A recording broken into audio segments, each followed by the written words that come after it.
Bonjour. Alors aujourd'hui, on va insister sur une erreur courante chez les étudiants et même les candidats de l'agrégation en mathématiques, c'est de croire qu'à partir du moment où un polynôme n'a pas de racine, alors il est irréductible. Non.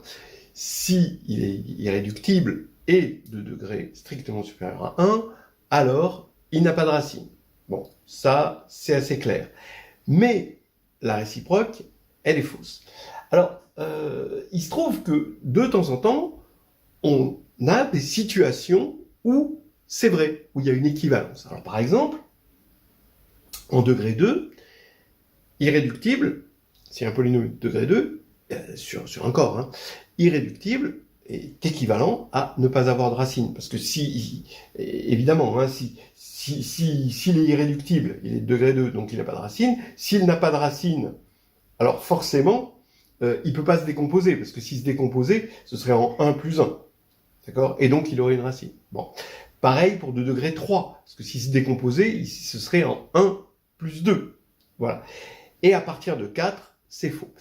Mais il y a une situation où on peut continuer à dire vrai, tout en étant dans cette fausse alternative en général, c'est pour le polynôme xp-a. Alors p est un nombre premier, hein, et lui, voilà, il va vérifier cette alternative.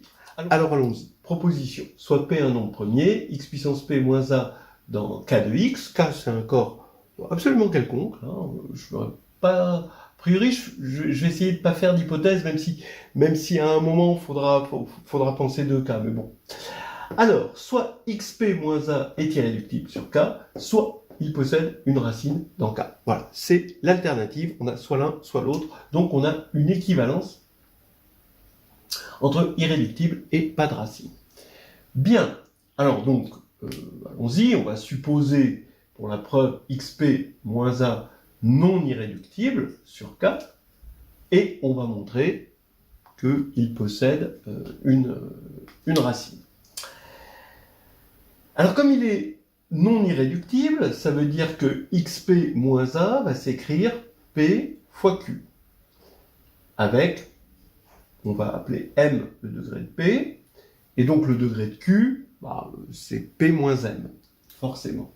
Et on va supposer, bien sûr, puisqu'il est non irréductible, que m et p moins m sont tous les deux strictement positifs.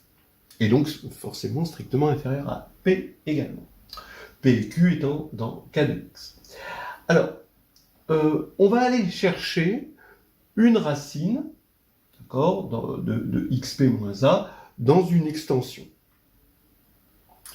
On peut supposer que cette extension possède suffisamment de racines. Carrément, on peut supposer qu'on est dans une clôture algébrique. Si ça vous embête, vous prenez juste le corps de décomposition de xp-1. Hein, voilà. Alors pourquoi on va faire ça? Pour pouvoir écrire cette égalité dans un corps de décomposition. Voilà. Alors, regardez, toute racine de xp-a, forcément, puisque alpha est une racine de xp-a, alors je vais supposer a différent de 0. De toute façon, pour a égale 0, c'est clair que c'est pas irréductible, donc il n'y a pas d'alternative, il y aura toujours une racine. Donc on va supposer a différent de 0, et je dis que toute racine de xp-a est de la forme oméga alpha avec oméga puissance p égale 1. Pourquoi? Oui, parce que si je prends une autre racine que j'appelle bêta, je vais avoir bêta puissance p est égal à A, donc bêta puissance P égale alpha P. Comme alpha est non nul, parce que A est non nul, ça fait bêta sur alpha est une racine Pm de l'unité, donc on va avoir ça.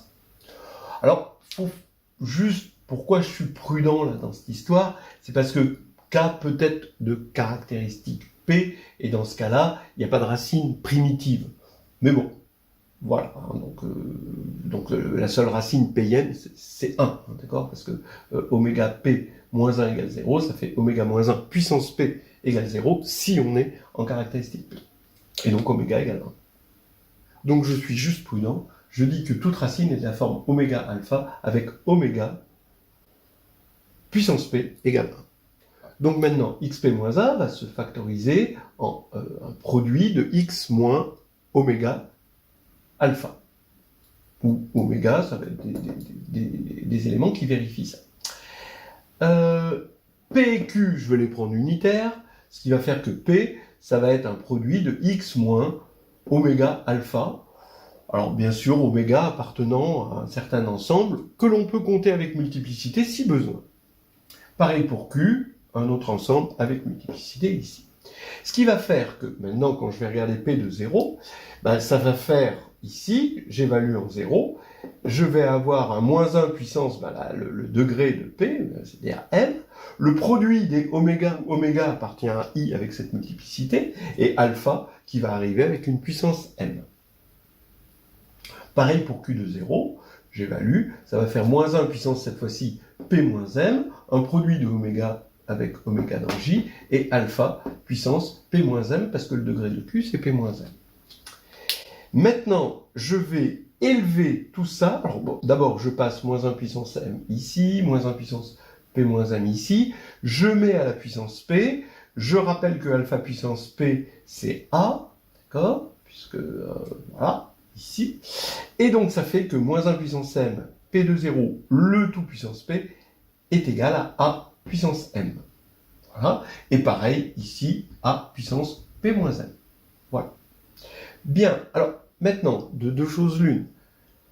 Soit M égale 1, dans ce cas-là, si M égale 1, ça veut dire P est de degré 1. Bon, qu'est-ce qu'on a? Si P est de degré 1, eh ben, on a une racine. Bon, donc, il va posséder une racine. Donc, on a gagné, finalement. Maintenant, si P n'est pas de degré 1, donc M est strictement supérieur à 1, eh bien, on va avoir M qui est premier avec P.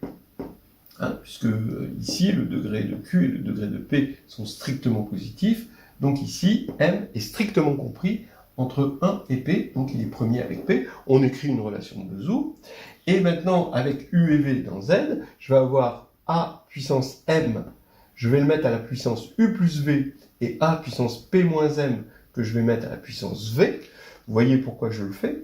Pour avoir MU plus PV, ici, donc ça va faire 1, et MV moins MV, ici, ça va faire 0, donc ça fait A puissance 1, donc ça veut dire que c'est A. Maintenant, ça veut dire que A, c'est ça fois ça, mais maintenant je reprends A puissance M égale ça, A puissance P moins M égale ça, donc je vais avoir finalement que A, c'est ce truc-là, hein, ce gros truc-là, bien lourd, à la puissance P. Mais ce truc bien lourd, quand même, on se rend compte qu'il est dans K, parce que P est un coefficient dans K, Q est un coefficient dans K, donc P de 0 aussi. Bon, c'est non nul, évidemment, parce que A est non nul, et bah, on met à la puissance U plus V qui est dans Z, puissance V qui est dans Z, donc ça reste dans le corps K.